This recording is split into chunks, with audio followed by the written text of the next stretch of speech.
तो हेलो मेरे प्यारे बच्चों, कैसे हैं आप सब। उम्मीद है आप लोग अच्छे होंगे और पढ़ रहे होंगे।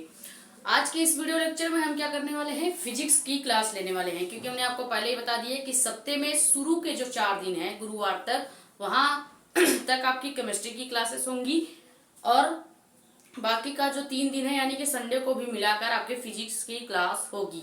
इसके पहले हमने फिजिक्स में सारे डेरिवेशंस करा दिए हैं, उसकी प्लेलिस्ट बना दी है। प्लेलिस्ट में सबसे नीचे जो प्लेलिस्ट है या लास्ट जो प्लेलिस्ट है वो आपकी फिजिक्स की डेरिवेशन की यानी 5 नंबर वाले जितने क्वेश्चंस है उसकी प्लेलिस्ट है, तो वहां से आप जाके देख सकते हैं। बाकी 3 नंबर वाले क्वेश्चन जितने थे फिजिक्स पार्ट 1 के और 2 के, दोनों ही हमने करा दिए हैं, आप वो भी वीडियो देख सकते हैं। उसकी प्लेलिस्ट का नाम क्या है, फिजिक्स 3 नंबर वाले, या कह सकते हैं 3 नंबर वाले इंपॉर्टेंट क्वेश्चन फिजिक्स के। ठीक है, ये ऐसे करके प्लेलिस्ट आपको मिल जाएगी। आप प्लेलिस्ट पे जाके ढूंढेंगे, आपको सारी वीडियोस मिल जाएगी। अभी कल परसों में हमने केमिस्ट्री की कुछ वीडियोस डाली हैं, जैसे कि सबसे पहले हमने केमिस्ट्री विलियन चैप्टर का मोललता मोल अंश एक वीडियो में कराया है, राउल का नियम फिर एक वीडियो में कराया है, और उसके बाद हेनरी का नियम और आपका क्वथनांक में उन्नयन और हिमांक में अवनमन, ये कल वाली वीडियो में करा दी है। इसकी भी यानी कि केमिस्ट्री की जो सारी वीडियोस आ रही हैं उसकी एक प्लेलिस्ट हमने बना दी है। प्लेलिस्ट का नाम क्या है, class 12th chemistry important question by Sakshi Mishra करके प्लेलिस्ट आपको अवेलेबल मिल जाएगी। वो सारे वीडियोस आप वहां से देख सकते हैं। आज हम क्या कराने वाले हैं, फिजिक्स चैप्टर वाइज न्यूमेरिकल कराएंगे, यानी कि एक चैप्टर में जितने भी टाइप्स के न्यूमेरिकल बन सकते हैं, यानी कि 15-20 न्यूमेरिकल नहीं कराएंगे, केवल 8-10 न्यूमेरिकल कराएंगे, ताकि आपको ये पता चले कि प्रीवियस ईयर में कैसे न्यूमेरिकल्स पूछे जा रहे हैं या कैसे न्यूमेरिकल्स को अरेंज किया जाता है। और हाँ, साथ ही साथ आपको न्यूमेरिकल अप्रोच करने का जो प्रोसेस है, कैसे न्यूमेरिकल्स को लगाया जाता है। ऐसा नहीं है कि बायो में या बायो वाले आप हैं तो प्राण सूख जाए, आप मर जाए वहीं पे कि हाँ आ ही नहीं रहा है, ऐसा करके नहीं। तो ऐसा नहीं है कि न्यूमेरिकल देखने के बाद बोर्ड एग्जाम में आपके प्राण सूख जाए, नहीं, आपको न्यूमेरिकल्स अप्रोच करना है। कम से कम बेसिकली ये तो आपको पता होना चाहिए कि ये जो न्यूमेरिकल्स है उसमें जो वैल्यूज है वो क्या है। आप अगर वैल्यूज भी लिख के आते हो तो आपको कम से कम 1 नंबर तो मिल ही जाएगा। 3 नंबर का अगर आ रहा है तो, 5 का आ रहा है तो 2 नंबर मिल सकता है। एग्जामिनर अगर आप कुछ लिख के आओगे तो वो बिना नंबर दिए जाएगा नहीं, इतनी बात क्लियर हो। और अगर बात करें न्यूमेरिकल की, तो बायो में होने का मतलब ये नहीं कि आप न्यूमेरिकल छोड़ देंगे या बड़ा पैराग्राफ देख लिया न्यूमेरिकल का तो डर के छोड़ दें, नहीं, उसको अप्रोच करना होता है। ठीक है, तो चैप्टर वाइज हम न्यूमेरिकल कराएंगे। ये जो सीरीज है वो न्यूमेरिकल्स की है, इसकी भी एक प्लेलिस्ट बना दी जाएगी। कल आपको प्लेलिस्ट का नाम भी बता दिया जाएगा क्योंकि अभी बनाई नहीं गई है। ठीक है, वीडियो शुरू करने से पहले आपको बता दें कि अगर आप चैनल पर नए हैं तो चैनल को सब्सक्राइब कर दीजिए और साथ ही साथ बेल आइकन को प्रेस कर दीजिएगा, ताकि और भी जो इम्पोर्टेंट फिजिक्स की चैप्टर 2 की न्यूमेरिकल्स आने वाले हैं वो आपको मिलती रहे। ज्यादा से ज्यादा वीडियो को आप कर देंगे शेयर, ताकि और भी लोग जुड़ जाए। आप अपने कमेंट या डाउट यहाँ पे पूछ सकते हैं, या हमारे पर्सनल टेलीग्राम चैनल जानकारी नीट की, वहां पे भी आप अपने डाउट्स पूछ सकते हैं। तो चैप्टर 1 यानी कि क्या है आपका फिजिक्स चैप्टर 1 जो है वो है वैद्युत आवेश तथा क्षेत्र। ठीक है, वैद्युत आवेश तथा क्षेत्र का पहला जो न्यूमेरिकल है वो क्या कह रहा है, पहला जो क्वेश्चन या न्यूमेरिकल टाइप है वो कैसा है। ये जितने भी न्यूमेरिकल्स हम लाए हुए हैं ऐसा कुछ भी हवा में नहीं लाया गया है। जितने भी क्वेश्चंस लाए गए हैं लाला, वो सभी क्वेश्चंस PYQ हैं। ठीक है, 2023, 24, 25 के जितने भी टाइप्स के क्वेश्चंस जैसे अरेंज किए जा रहे हैं वो पैटर्न हम लाए हैं। अगर मान लो थोड़ा बहुत वैल्यू या ये जो अंक हैं ये बदल देता है तो आप उतना कर ले जाओगे। ठीक है, आपको बस कॉन्सेप्ट इसका क्लियर होना चाहिए। जैसे क्वेश्चन क्या है कि 2 गोलों के आवेश क्रमशः, आवेश क्या है 2 × 10⁻⁶ कूलाम तथा 3 × 10⁻⁶ कूलाम है, यानी कि 2 कूलाम दे दिया है Q1 और Q2। यहाँ से आपको ये पता चल गया, जिन्हें 30 सेंटीमीटर दूरी पर रखा गया, यानी R की वैल्यू भी दे दी गई है। अब उनके बीच लगने वाला बल यानी कि हमको F ज्ञात करना है। क्वेश्चन से बस आपको इतना पता चला। ठीक है, तो बस ऐसे ही क्वेश्चन अप्रोच करना होता है कि आपको वैल्यू क्या क्या दी है पर ये पता चल जाए। अगर आपको मान लो नहीं भी आ रहा है तो वैल्यू पता चल गई तो ये तो पता चलेगा कौन सा फॉर्मूला लगने वाला है, फिर आपको फॉर्मूला आना चाहिए। जैसे कि इसमें कौन सा फॉर्मूला लगेगा, इस जो चीजें दी हुई हैं अगर उसको देखा जाए तो इससे ये पता चलता है कि बल ज्ञात करना है, यानी हमको कूलाम का नियम चाहिए। क्यों, कैसे पता चला कि कूलाम का नियम ही लगेगा? क्योंकि दो आवेश दिए हैं, Q1 और Q2 आवेश दिया गया है। ठीक है, दो आवेश देने से पता चल रहा है कि कूलाम का नियम लगेगा। और वैसे भी चैप्टर 1 में कूलाम का नियम ही तो है जो ज्यादा न्यूमेरिकल्स लाता है। ठीक है, कूलाम के नियम से ज्यादा न्यूमेरिकल्स आते हैं। तो दिया क्या क्या है पहले वो लिखते हैं। किसी भी क्वेश्चंस को या न्यूमेरिकल्स को लगाने के लिए आपको उस क्वेश्चन में जो वैल्यू दी होती है वो बताना चाहिए। जैसे पहला जो वैल्यू दिया वो क्या दिया है, Q1 दे दिया है, जो कि क्या है 2 गुणे 10 घाते -6 कूलाम। कभी कभी -6 कूलाम में न कन्वर्ट करके डायरेक्ट आपको कैसे दे देगा, 2 माइक्रो कूलाम। तो इसको आपको कूलाम में पहले चेंज करना पड़ेगा, तभी आप इसको हल करेंगे। जैसे अगर इसको इसी को कूलाम में चेंज करना होता तो क्या करते हैं हम, 2 गुणे 10 घाते -6 कर देते और कूलाम लिख देते। ठीक है, अभी ऐसी वैल्यू वाली भी क्वेश्चंस आपके सामने आएंगी, ये बस आपको जानकारी के लिए बताया जा रहा है। तो एक आवेश दिया है क्या, Q1, फिर दूसरा आवेश क्या दिया है, Q2। Q2 की वैल्यू क्या है, Q2 की वैल्यू है 3 गुणे 10 घाते -6 कूलाम। इतनी चीजें क्लियर हैं। और हमको R यानी कि दूरी दे दी है, R बराबर क्या दिया है, 30 सेंटीमीटर। इसको अगर हम मीटर में चेंज करें तो क्या हो जाएगा, अगर हम इसको मीटर में चेंज करेंगे तो क्या हो जाएगा, 30 गुणे 10 घाते -2 मीटर हो जाएगा। ठीक है, 10 घाते -2 से हम क्या करेंगे, इसमें गुणा कर देंगे।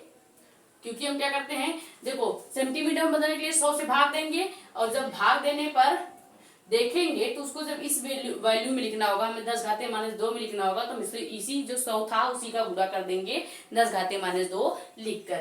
ठीक है, तो 3 चीजें आपको क्वेश्चन से पता चल गई। अब निकालना क्या है, उनके बीच लगने वाला बल, यानी कि हमको क्या चाहिए, F चाहिए। ठीक, तो यहाँ से हमको चाहिए क्या, बल ज्ञात करना है। तो यहाँ पे हम लगाएंगे कूलाम के नियम से। कैसे पता चला, हमने बता ही दिया, क्योंकि Q1 और Q2 दिया गया है और उसके बीच की दूरी दी गई है। मान लो ये कोई आवेश Q1 हो गया और दूसरी दूरी क्या हो गई, Q2 हो गई। Q1 की वैल्यू दी है क्या, 2 गुणे 10 घाते -6, और Q2 की वैल्यू भी दी गई है, और बीच की दूरी R का मान भी दिया गया है। हमको इसके बीच लगने वाला जो फोर्स है वो ज्ञात करना है। तो बल का जो फॉर्मूला हो जाएगा कूलाम के नियम से, लिखेंगे क्या, कूलाम के नियम से। कूलाम का नियम हमने करा रखा है डेरिवेशन में, आप वहां से जाके देख सकते हैं। ठीक है, डेरिवेशंस आप जितने भी डेरिवेशंस के 35 वीडियो हमने डाल रखे सब कर लीजिएगा, तभी आपके चैप्टर्स में जितने भी हम फॉर्मूले लगा रहे हैं, कैसे फॉर्मूले आ रहे हैं, वो आपको पता चलेगा कि फॉर्मूले कैसे कहाँ से आ रहे हैं। ठीक है, उसके डेरिवेशंस हमने करा रखे हैं। कूलाम का नियम का हमने डेरिवेशन करा रखा है, सबसे पहले हमारे चैनल की वीडियो वही है, कूलाम के नियम से। कूलाम का नियम क्या है, F बराबर 1/4πε0, ठीक है, गुणे Q1 इंटू Q2 बटे R का स्क्वायर, यानी कि दूरी का स्क्वायर। ये आपका कूलाम का फॉर्मूला है। ठीक है, इसमें वैल्यू को करेंगे पुट। अब यहाँ से आप जानिए कि जो ये आपका 1/4πε0 है, इसका एक वैल्यू या मान होता है। 1/4πε0 का एक मान होता है, वो हमने जब इसका डेरिवेशन कराया था तो बताया था, लाला भूलो मत, जाओ याद करो, वो चीज देख के आओ, वो दिन याद करो जिस दिन हमने ये आपको फॉर्मूला बताया था। ठीक है, जाइए और देखिए। तो ये जो आपका 1/4πε0 है, ये कैसे आया लाला, कैसे आया, यहाँ से आया। ये F बराबर 1/4πε0 इंटू Q1 Q2 अपन R स्क्वायर, ये कूलाम का नियम है। डेरिवेशन जाके देखो डेरिवेशन। ठीक है, 1/4πε0 का एक वैल्यू होता है जो कि क्या होता है, 9 गुणे 10 घाते 9। ठीक है, 9 गुणे 10 घाते 9, ये इसका मान होता है। यहाँ पे वैल्यू को करेंगे पुट, F हमको निकालना ही है, वैसे रहने देंगे। इसका मान रखेंगे क्या, 9 गुणे 10 घाते 9, फिर गुणे Q1 की वैल्यू क्या दी हुई है, 2 गुणे 10 घाते -6, फिर गुणे में Q2 की वैल्यू क्या है, 3 गुणे 10 घाते -6, पूरे के बटे क्या है, R स्क्वायर। R स्क्वायर हमने बताया 30 सेंटीमीटर था, इसको हमने चेंज किया मीटर में, तो 10 गुणे -2 का हमेशा पूरा कर देंगे। तो यहाँ पे क्या करेंगे, 30 गुणे 10 घाते -2, ये इतना है। अब इस पूरे का हम कर देंगे स्क्वायर, क्योंकि यहाँ पे आर का क्या है, स्क्वायर है। अब इसको हमको सॉल्व करना है, तो पहले यहां तक आप स्क्रीनशॉट ले लीजिए, फिर ये जो वैल्यू हमने रखा है इसको सॉल्व करके आपको दिखाते हैं, ठीक है।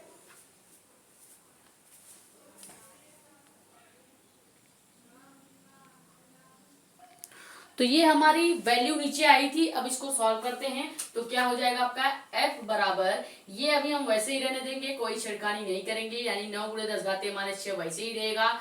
अब इसको पूरे के साथ गुणा कर देंगे, यानी इस पूरे वैल्यू के साथ गुणा करेंगे। अब इसको कैसे सॉल्व करते हैं, ये कई बच्चों को नहीं आता है या वो करने से शायद डरते हैं, क्योंकि आप जानते हैं कि कुछ बच्चे जो न्यूमेरिकल्स, मैथमेटिक्स इन सबसे बहुत डरते हैं, उनके प्राण तुरंत सूख जाते हैं। तो प्राण ना सूखे, मरो ना, मैं बता रही हूँ कैसे करना है इसको सॉल्व। इस जो ये पहले बाहर का अंक होता है, उस बाहर के अंक से बाहर वाले अंक से गुणा करते हैं, यानी कि पहले आपको घात को नहीं छूना है, केवल आप अंक को गुणा करेंगे। तो आप जानते हैं 2 तिहाई 6 ही होता है, गुणे वैसे कर देंगे। जब घाते समान हो, यानी 10 घाते माइनस 6 है, फिर गुणे में 10 घाते माइनस 6 है, तो घात वैसे ही लिख लेते हैं, और जो ऊपर नीचे का जो है अंश वो वैसे ही लिख लेते हैं, जो ऊपर का इसका हर होता है वो जोड़ देते हैं, ठीक है। तो इसका जो हर है वो क्या है, -6 यानी माइनस का 12 हो जाएगा। इस तरह से इसको सॉल्व करते हैं, और अगर कोई भी चीज नीचे से ऊपर ले जाते हैं तो भी वो ऊपर जाके जुड़ जाता है, लेकिन माइनस का निशान जो है वो हटता नहीं है, ठीक है। तो यहाँ पे क्या हो जाएगा, 10 घाते माइनस 12 हो जाएगा। और आप जानते हैं कि 30 का जब आप स्क्वायर करेंगे तो 30 दूनी कितना हो जाता है, 30 का स्क्वायर करेंगे, यानी 30 गुणे 30 जब आप करेंगे तो हो जाएगा 900। यहाँ पे लिखेंगे 900 गुणे में आपका 10 घाते 6 जो है इसका भी जब आप स्क्वायर करेंगे तो ये क्या हो जाएगा, ये आपका 10 घाते 6 ही था कि 10 घाते, एक सेकेंड, 6 ही है, कुछ गलत हो रहा है क्या, 10 घाते 6 इसका स्क्वायर तो 12 होना चाहिए, 10 घाते 6 का स्क्वायर और 12 होना चाहिए। यहाँ पे तो कुछ तो गड़बड़ है, 1 मिनट में देख लेने दीजिए। 30 गुणे 10 घाते माइनस 6 का स्क्वायर, 30 का स्क्वायर किया 900, इसका भी स्क्वायर करने पे आना चाहिए। यहाँ पे जो वैल्यू है ये 10 घाते माइनस का 2 है, ठीक है। या रुकिए देखते हैं कि इस क्वेश्चन की वैल्यू कितनी है, फिर आपको बताते हैं, एक सेकंड। तो क्वेश्चन में देखो यहाँ पे हम एक गलती कर रहे थे, वो गलती क्या था कि जो हमने आर की वैल्यू लिखी थी वो सेंटीमीटर में बदला था ना, तो यहाँ पे हमने 10 के घाते -2 से गुणा किया था, और यहाँ पे हमने 10 घाते -6 लिख दिया था, तो वही गलती हो रही थी, जो कि हमने अभी देखा कि कहाँ गलत हो रहा था, ऑब्जर्व करने पे पता चला। अब इसे सॉल्व करेंगे तो ये 10 घाते -2 है, अब बाहर स्क्वायर का 2 है, इस घात का गुणा करेंगे तो क्या हो जाएगा, -4, और कुछ भी चेंज नहीं होगा, ठीक है, -4 होगा। कैसे आया, कैसे गुणा किए, इस 30 का स्क्वायर करेंगे 900 हो जाएगा, 10 वैसे ही है, केवल घातों का इस स्क्वायर करेंगे। जैसे कि आप सोच रहे होंगे इस पूरे का स्क्वायर करना है, नहीं, केवल इस घात का स्क्वायर करना होगा। तो इस घात का जब स्क्वायर करेंगे तो 2 दूनी 4 होता है, तो 10 घाते -4 हो जाएगा। ये आपकी आर की वैल्यू थी और हमने ये वाला मान लिख दिया था, यानी कि 10 घाते 6 हमने ये Q2 का मान लिख दिया था, इसलिए गलत हो रहा था, ठीक है। तो यहाँ तक आपको क्लियर है कि कैसे सॉल्व किया हमने। अब यहाँ पे कुछ चीजें कटेंगी, जैसे कि ये 9 से 9 कट जाएगा, लेकिन यहाँ पे 2 जीरो होने के नाते यहाँ पे 10 घाते -2 अभी बचा हुआ है, यानी कि यहाँ पे 100 लगभग है। जैसे कि ये कट जाएगा अगर 9 से 9, तो इसको हम क्या मानेंगे, 2 जीरो होने के नाते इसको हम मानेंगे 10 घाते -2 बचा हुआ है, ठीक है। तो इसको क्या करेंगे, f बराबर 6 गुणे 10 घाते 12 और 10 घाते 6, इसको भी जोड़ेंगे तो क्या हो जाएगा, 10 घाते 12 और 6, अच्छा घटाएंगे, माइनस माइनस है, होना तो क्या चाहिए प्लस, लेकिन इसको घटाएंगे तो क्या हो जाएगा, 10 घाते -3, और पूरे के बटे क्या हो जाएगा, 10 घाते 4 वैसे ही है, पहले वैसे लिख लेते हैं, और इधर आपका 10 घाते -2 बचा हुआ है, ठीक है। ये आपका 10 घाते -2, ये 10 घाते 4 पहले से ही था, 6 आपका वैसे ही है। इस जब 12 में से 6 वाला घात घटाएंगे तो 10 घाते क्या हो जाएगा, यहाँ पे 10 घाते 6 हो जाएगा, ठीक है। 10⁻6 होगा। अब जब 10⁻6 हुआ, हम क्या करेंगे, हम इसमें क्या करेंगे कि किसी एक पद को ऊपर ले जाएंगे। जैसे ये दोनों घात वाले हैं, इस दोनों घात में से किसी एक घात को ऊपर ले जाएंगे। ठीक है, तो यहां तक पहले आप अच्छे से देख लीजिए, फिर इसको आगे सॉल्व करते हैं। तो यहां तक हमने सॉल्व कर लिया था। यहाँ पे देखिए हमने दो वैल्यू गलत रख दी थी, इसीलिए आपका न्यूमेरिकल गलत हो रहा था। यहाँ पे पहले हमने आर की जो दूरी थी वो कितनी निकाली थी, 30 × 10⁻−2। उसकी जगह हमने ये वाली वैल्यू गलती से लिख दिया कि 3 × 10⁻6 होता है। बाद में उसको हमने सही किया, लेकिन हमने देखा कि जो हमने 1/4πε0 की वैल्यू थी उसकी घात भी अपने ही मन से कुछ और लिख दिया था। तो उसको फिर से हमने ऑब्जर्व किया, तो यहाँ पे क्या हो गया, 9 × 10⁻9 आपका वैल्यू था, फिर से हमने लिख दिया। यहाँ पे 9 × 10⁻−9 वैसे ही रहने दिया। इस 3 का 2 से गुणा करेंगे 6 हो जाएगा। इसको जब क्या करेंगे, जोड़ेंगे, घातें जुड़ेंगी, क्योंकि नीचे का पद सेम है तो घात जुड़ जाएगी, 10⁻12 हो गया। यहाँ से ये 9 से 9 कैंसिल हो जाएगा, लेकिन फिर भी 10⁻2 यहाँ पे बचा रहेगा, यानी कि लगभग 100 यहाँ पे अंक बचा हुआ है, या कह सकते हैं 100 वैल्यू बची हुई है। गुणे 10⁻4 कैसे आया, ये हमने 10⁻2 का जब स्क्वायर किया तब आया। ठीक है, अब इसको घटाएंगे। जब 9 या 12 में से 9 घटेगा तो क्या वैल्यू आएगी, 6 × 10⁻3। ठीक है, 6 × 10⁻3 आ जाएगी। बाकी आपका 10⁻4 × 10⁻2 है। अब इधर भी ये घटेगा, क्योंकि हमने पहले बता दिया है कि माइनस माइनस है, और ये वैल्यू नीचे का तो सेम है लेकिन ऊपर का सेम नहीं है, तो घातें जो है वो घट जाएंगी। तो क्या वैल्यू आ जाएगा, f बराबर आपका आएगा 6 × 10⁻3। वैसे ही नीचे का घटेगा तो 10⁻2 बचेगा, क्योंकि 10⁻4 × 10⁻2 है। तो जब घटाएंगे तो 2 वैल्यू घटेगी, यानी 10⁻2 बचा रहेगा। अब इस 10⁻2 को हम इधर ऊपर ले जाएंगे, किसके पास, 10⁻3 के पास। तो जो मेन आंसर आएगा वो क्या आएगा, बल f बराबर 6 × 10⁻3 में से 10⁻2 घटाएंगे, यानी 3 में से 2 घटाओगे तो 1 बचेगा, यानी इसकी वैल्यू क्या आ जाएगी, 10⁻−1। ठीक, यही आपका क्या हो जाएगा, बल का मान आ जाएगा, या यही आपका न्यूमेरिकल का आंसर हो जाएगा। ठीक है, ये सभी वैल्यूज आपको समझाने के लिए है, ये हम इरेज कर देते हैं। तो इतना छोटा सा आपका न्यूमेरिकल था, खाली एक जगह गलती हो रही थी कि हमने इसकी वैल्यू जो फॉर्मूले में निकाला था वहां तक सही था, लेकिन बाद में जब इरेज करके हमने लिखा तो ये इसका मान हम भूल गए थे, 6 लिख दिया था, और इसका मान भी हमने 6 लिख दिया था, जिस वजह से गलत हो रहा था वो हमने सही कर दिया है। उम्मीद है आपको ये पहला न्यूमेरिकल समझ में आ गया होगा। अब चलते हैं सेकेंड न्यूमेरिकल की तरफ, इसको स्क्रीनशॉट कर लीजिए।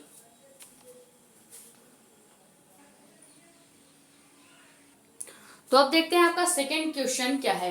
सेकेंड क्वेश्चन जो है ये टेक्निकल क्वेश्चन है, यानी कि इसमें कोई वैल्यू नहीं दी गई है, यानी कि अगर आप देखोगे तो इसमें कोई वैल्यू नहीं है, तो आपको समझ में नहीं आएगा इसमें कौन सा फॉर्मूला लगेगा या क्या होगा, कुछ समझ में नहीं आएगा, क्योंकि इसमें वैल्यू दी ही नहीं है। बस क्या दिया है कि 2 बिंदु आवेशों के बीच F न्यूटन का बल कार्य कर रहा है। अब हमें कैसे पता चलेगा कि इसमें कौन सा फॉर्मूला लगेगा, बता रहे, रुको। F न्यूटन का बल कार्य करता है यदि आवेश को K परावैद्युतांक के माध्यम में रख दिया जाए। अब आप जानते हैं K परावैद्युतांक किस फॉर्मूले में आता है, कूलाम का नियम पढ़ रखा है, नहीं पढ़ रखा है तो जाके पढ़ो, प्लेलिस्ट में है सारे वीडियोस, जाके देखो। ठीक है, तो यहाँ से जब K परावैद्युतांक के माध्यम में रखा गया ये बोल दिया, तो हमें कंफर्म हो गया कि यहाँ पे कूलाम का नियम ही लगने वाला है। लेकिन कैसे लगेगा, कैसे इसको हल किया जाएगा वो सीखते हैं। ठीक है, तो कई बच्चे क्या करेंगे, जब ये बिना वैल्यू की क्वेश्चन देखेंगे तो उनके तो प्राण उड़े, तुरंत उड़ जाएंगे, क्योंकि अभी कभी उन्होंने न्यूमेरिकल जब लगाया ही नहीं है तो कैसे आएगा। तो ये प्रैक्टिस के लिए हमने टेक्निकल क्वेश्चंस भी इसमें डाल दिए हैं, लेकिन ये टेक्निकल क्वेश्चन प्रीवियस ईयर के क्वेश्चंस है, यानी कि कुछ ही सालों पहले ये क्वेश्चन पूछे गए हैं। तो क्वेश्चन क्या है कि 2 बिंदु आवेशों के बीच F न्यूटन का बल कार्य करता है यदि आवेश को K परावैद्युतांक के माध्यम में रख दिया जाए, तब यह बल कितना होगा। यानी पहले हमें कूलाम का नियम जो है खाली F न्यूटन के बल के लिए लागू करना है, फिर हमें वही नियम K परावैद्युतांक में अगर हम उस बल को रख दिए, या कह सकते हैं उस आवेश को रख दें, तब उसके लिए हमें फिर से वही कूलाम का नियम लगाना पड़ेगा। यानी पहले क्या करेंगे, पहले कह रहा है कि 2 बिंदु आवेश को के बीच F न्यूटन का बल लग रहा है, यानी पहले जो बल है वो F बराबर F ही है, यानी कि कोई चेंज बल में नहीं हुआ है। यहाँ तक क्लियर हुआ? क्वेश्चन से ही आपको पता चल जाएगा कि पहले जब दो बिंदु आवेश के बीच F न्यूटन का बल लगाया जा रहा है, यानी कि बल में कोई चेंज नहीं किया गया, फिर उस बल में चेंज किया गया कि उसी आवेश को या उस आवेश पे जो बल लगाया जा रहा है वो K परावैद्युतांक माध्यम में लगाया जा रहा है। ठीक है, तो पहले जो हम फार्मूला लगाएंगे कूलाम का नियम। पहले क्या करेंगे? कूलाम के नियम से, कूलाम के नियम से, कूलाम का नियम क्या होता है? कूलाम का नियम होता है आपका F बराबर 1/4πε0, ठीक, इंटू में Q1 इंटू Q2, अभी जस्ट आपको बताया है इसके पहले वाले क्वेश्चन में, बटे R²। इस इक्वेशन को ही हमको मानना है, मतलब इस फॉर्मूले को ही हमको समीकरण 1 मान के सॉल्व करना पड़ेगा, क्योंकि हमें कोई वैल्यूज नहीं दी गई है, तो हमें इस फॉर्मूले को ही मान के सॉल्व करना पड़ेगा। तो पहले हमने क्या किया? इस बल में कोई परिवर्तन नहीं किया, यानी कि कोई भी हमने परावैद्युतांक K को ऐड नहीं किया है, जैसा फॉर्मूला था वैसे ही रखा है।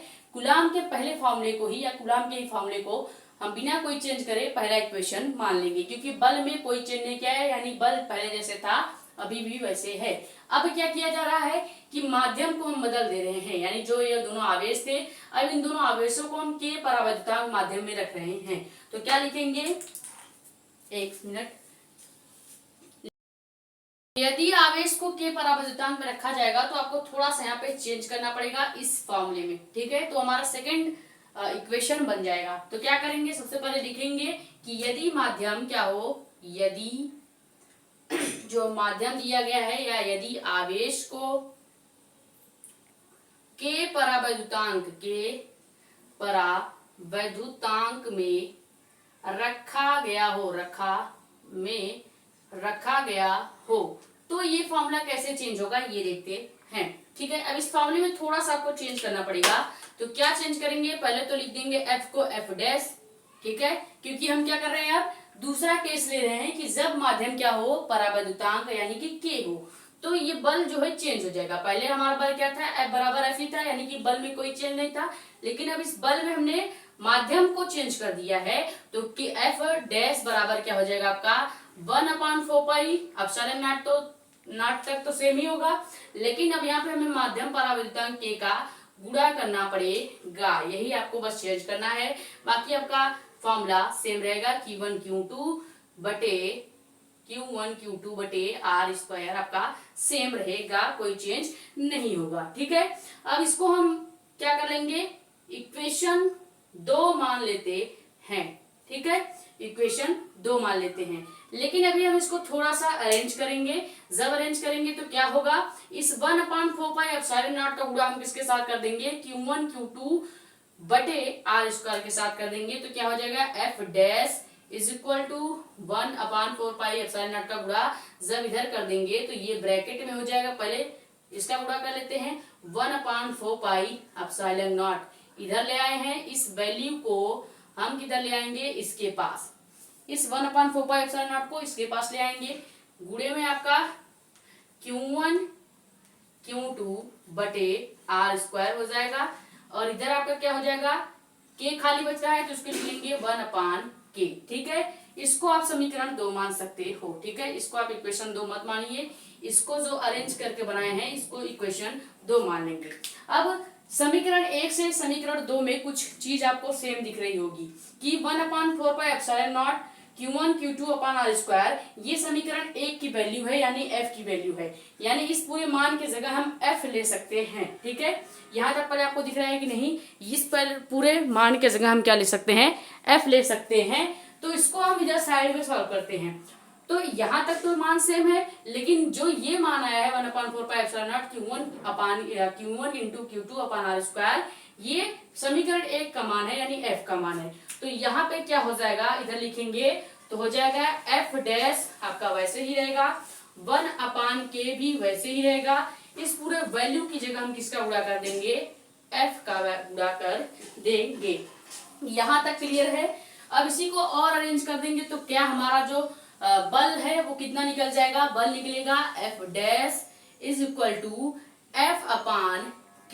ठीक है, F dash is equal to F upon K, यही आपका क्या हो जाएगा, आंसर हो जाएगा। ठीक है, ये आपका न्यूमेरिकल सॉल्व हुआ। कैसे सॉल्व किया हमने, पहले क्वेश्चन में दिया है कि जो दोनों आवेश थे उनके बीच लगने वाला बल एफ ही है, यानी कोई चेंज नहीं है। तो यानी बल किसके बराबर है, एफ के ही बराबर है, कोई चेंज नहीं है।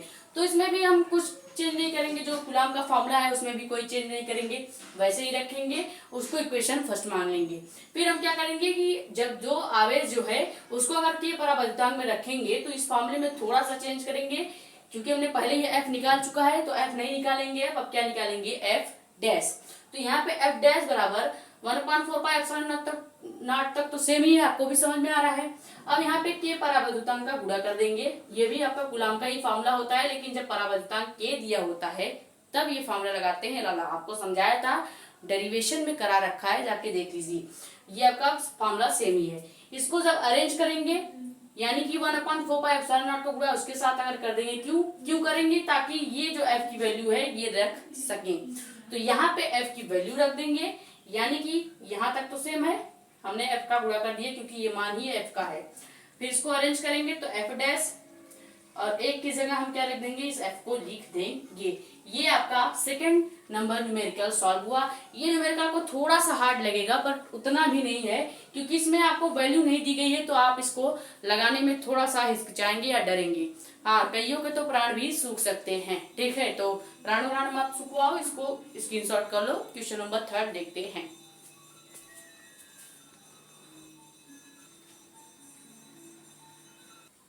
तो अब आप आपका 3rd नंबर क्वेश्चन देखते हैं। ये 3rd नंबर जो न्यूमेरिकल है ये भी टेक्निकल ही है, या थोड़ा सा आपके लिए हार्ड हो सकता है, क्योंकि इसमें भी वैल्यू नहीं दी गई है, लेकिन इसको भी ऐसे ही अप्रोच करेंगे जैसे इसके पहले यानी सेकंड वाले को अप्रोच किया है। इसमें भी आपका कूलॉम का नियम लगेगा, कैसे लगेगा वो बता देते हैं। पहले तो क्वेश्चन आप पढ़ लीजिए। क्वेश्चन देखो, न्यूमेरिकल ऐसे सॉल्व किया जाता है, पहले क्वेश्चन को पढ़ो, उसमें वैल्यू जो दी गई है अच्छी बात है, उसको लिख लेंगे। नहीं दी गई है तो पहले देखेंगे कि क्या कौन सा फॉर्मूला लग सकता है, ये देखेंगे। ठीक, तो जैसे क्वेश्चन क्या दिया है कि यदि दो बिंदु आवेश किसमें ही दिया जाता है, Q1 Q2 जो आवेश है ये किसमें दिया जाता है, या दो बिंदु आवेश कूलॉम के नियम में ही दिया जाता है। साफ साफ पता चलेगा, कूलॉम का नियम लगेगा। ठीक है, दो बिंदु आवेशों के बीच की पहले दूरी कितनी थी, दो बिंदु आवेश के बीच की दूरी कितनी होती है, r होती है। फिर कह रहा है कि बीच की दूरी को अगर आधी कर दी जाए तो उसके बीच लगने वाला बल यानी F की वैल्यू आपको कैलकुलेट करनी है। पहली जो इसकी दूरी है Q1 Q2 के बीच की दूरी है वह r होती है, नॉर्मल दूरी, लेकिन इस क्वेश्चन में दूरी को यानी r को आधा किया जा रहा है, यानी r/2 किया जा रहा है। यहाँ तक क्लियर है, ये हमने डायग्राम भी आपको बना दिया। तो यहाँ पे हम लगाएंगे क्या, हमने पहले बता दिया कूलॉम का नियम लगेगा, तो लगाएंगे कूलॉम के नियम से। अब कोई वैल्यू तो दी नहीं गई है, तो कूलॉम का जो इक्वेशन आएगा उसी को, या जो फॉर्मूला आएगा उसी को हम मान के चलेंगे। ठीक है, कूलॉम का नियम क्या आएगा हमारा, कूलॉम का नियम पहले ही बता दिया, 3 क्वेश्चन में वही तो लग रहा है, कि तीसरे क्वेश्चन में भी वही लग रहा है। F बराबर 1/4πε0। के नहीं लेंगे क्योंकि उसकी वैल्यू 1 होती है, वो वहां पे नहीं लेना है। Q1 × Q2/r²।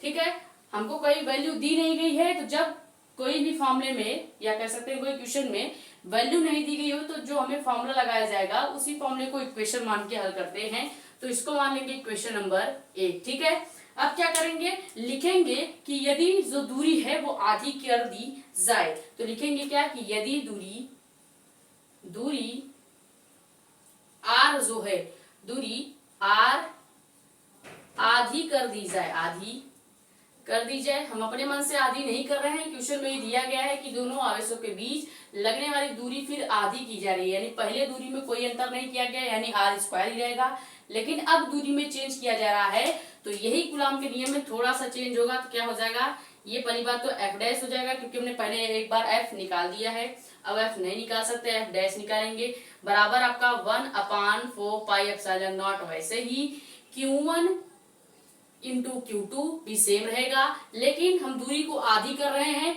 यानी r को क्या कर रहे हैं, 2 से भाग दे रहे हैं, r/2।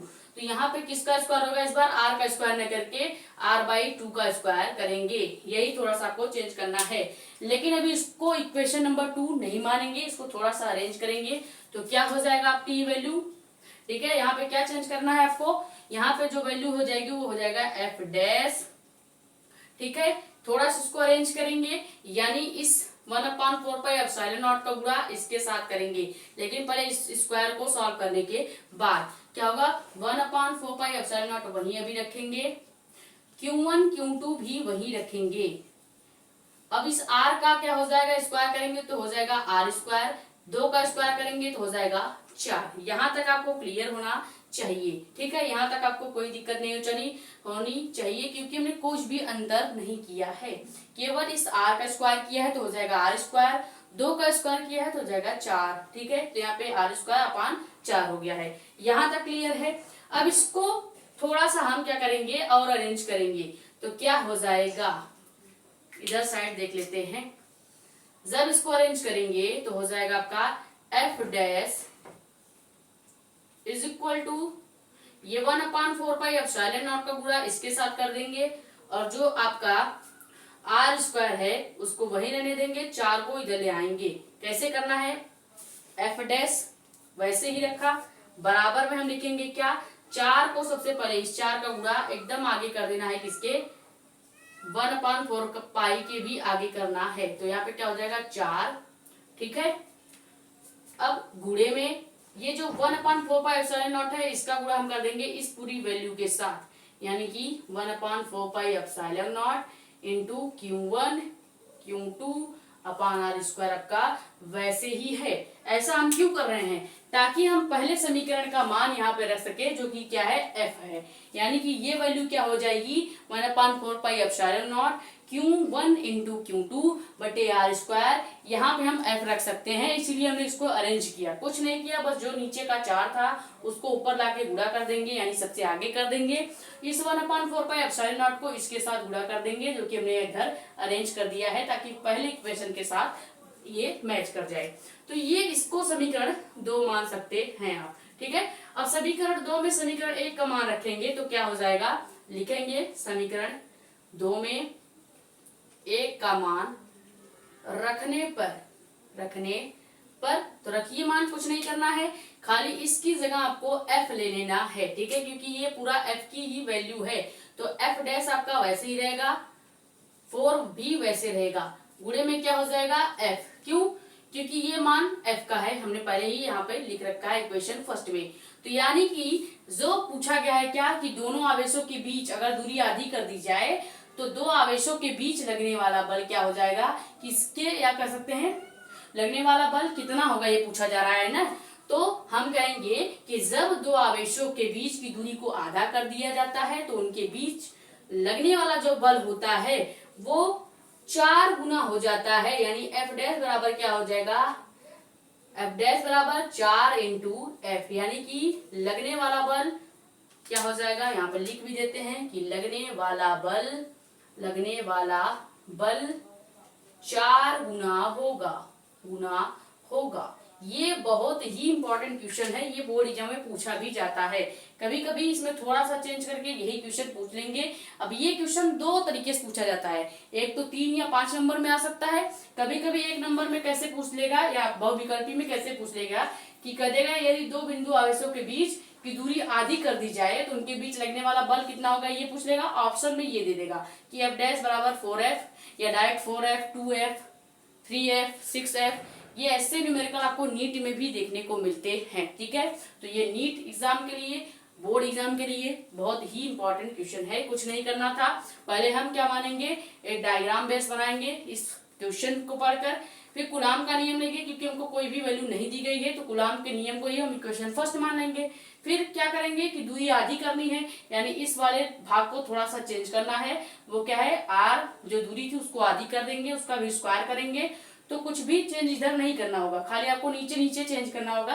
आर स्क्वायर का आर स्क्वायर हो जाएगा, क्योंकि पूरे का स्क्वायर है, तो जब पूरे का स्क्वायर करेंगे तो आर स्क्वायर और यहाँ पे 4 स्क्वायर, ठीक, यानी कि 4 का स्क्वायर नहीं 4, क्योंकि 2 था, 2 का स्क्वायर यानी कि 4, इस 4 का गुणा इधर कर देंगे, बाकी सारी वैल्यू वैसे ही रहेगी। और ये वैल्यू आपकी f यानी कि समीकरण 1 की है, तो समीकरण 1 से f ले लिया, बाकी आपका वैसे ही है।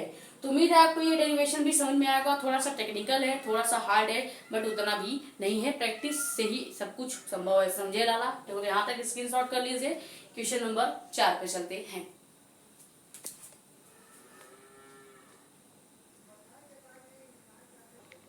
तो क्वेश्चन नंबर 4 देखते हैं। ये बहुत ही इंपॉर्टेंट है, तो इधर लिख भी दे रहे हैं मोस्ट इंपॉर्टेंट। क्यों? क्योंकि ये जो वैल्यूबल क्वेश्चन है ये पीवाईक्यू है। वैसे तो सभी पीवाईक्यू हम लेके आए हैं, बस ये दिखाने के लिए कि ऐसे ही क्वेश्चन पूछे जाते हैं या ऐसे ही पैटर्न पे क्वेश्चन आएगा, बस ये जो वैल्यूज है वो चेंज हो जाएगी। ये तो सच का आप मान के चले कि ऐसे पीवाईक्यूज आते ही हैं, ठीक है। बस ये वैल्यूज चेंज कर देंगे और कुछ नहीं।